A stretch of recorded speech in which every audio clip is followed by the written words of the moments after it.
2,8 milhões de clientes de planos de saúde do Rio que assinaram contratos depois de 1999 podem, a partir de agora, se beneficiar com a inclusão de mais de 100 tipos de exames e procedimentos médicos, segundo informações da Agência Nacional de Saúde Suplementar. Estão inclusos alguns procedimentos como vasectomia, laqueatura, análise de DNA, teste quantitativo para hepatite B, cirurgia de miopia, sessão com psicólogo. Porém, houve reclamações por parte de usuários de planos de saúde que algumas empresas se negam em prestar os novos serviços inclusos.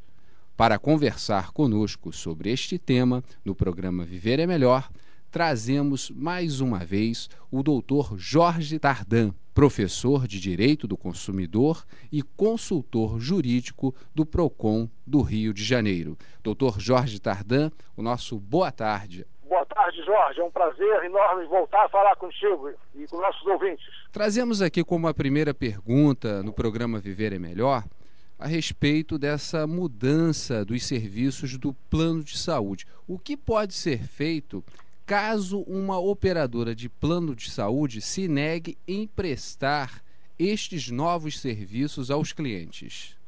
Jorge, vai depender, evidentemente, do serviço que esteja se negando, porque a relação de novos benefícios, de novos direitos para o nosso usuário de plano de saúde é uma lista bastante extensa.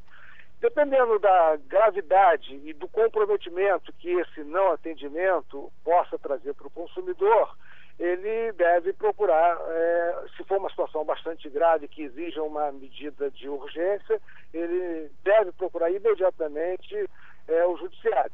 Lembrando que nós temos agora os chamados juizados especiais.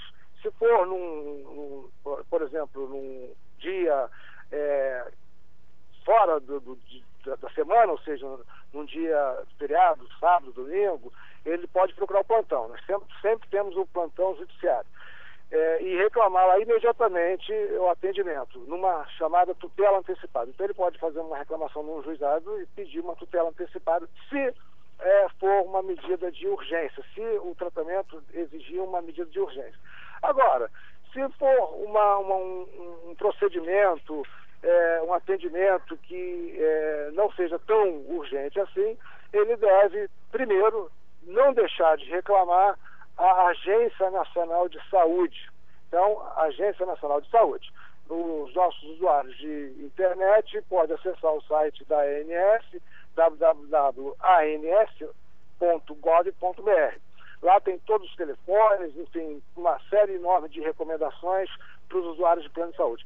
Por que deve reclamar e informar isso à ANS? Porque é exatamente a agência competente para fiscalizar e regular os planos de saúde. E esse consumidor também deve reclamar no PROCON, né? E pode também reclamar no judiciário. Quero dizer o seguinte, Jorge, que uma reclamação na ANS ou no PROCON ou no judiciário, uma não atrapalha a outra. Muito pelo contrário.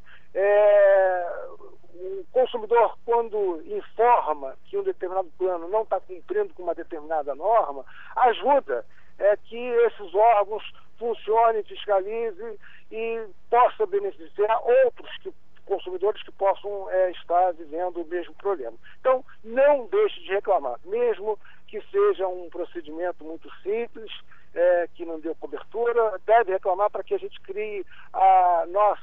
construa a nossa cidadania. Então, além de você exigir seu direito, você está ajudando a criar e construir a nossa cidadania. Agora, doutor Jorge Tardan, por essas novas regras dos planos de saúde, as empresas podem reajustar as tarifas por conta do aumento de serviços e havendo cobrança indevida. O que pode ser feito? Primeiro, aí volta a questão da ANS. O simples fato, Jorge, dessas novas imposições, ou seja, desses novos benefícios, não significa de imediato que os planos possam repassar isso para o consumidor.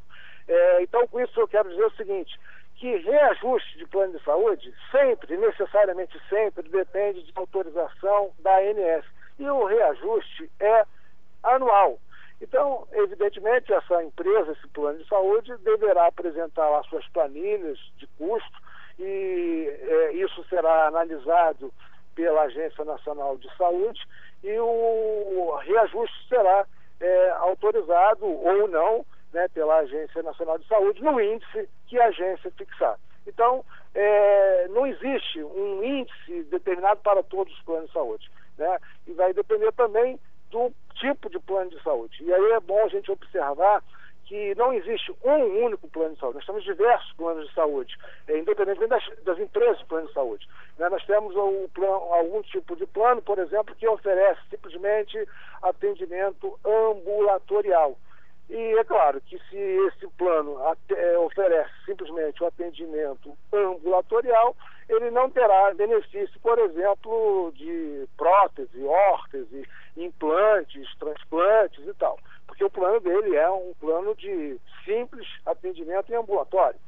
Agora, se é um plano completo, né, o plano genérico completo, nós teremos aí todos os benefícios.